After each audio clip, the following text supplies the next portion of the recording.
What Omega Solutions does is provide human resources support for business owners. We provide payroll support, compliance, we pay payroll taxes on behalf of the employer, and we offer employee benefits.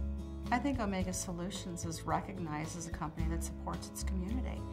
Some of the things that we are involved with is Make Macomb Your Home, or Leaders Advancing Home, Macomb Community College, Macomb Charitable Foundation, Henry Ford Hospital Macomb, Macomb County Chamber as well.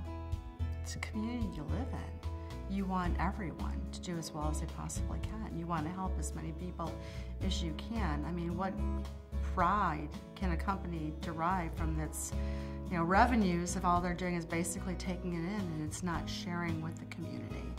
How good would we feel about Omega Solutions and what we do as an organization if we can't basically go out and provide assistance to those who can't for themselves?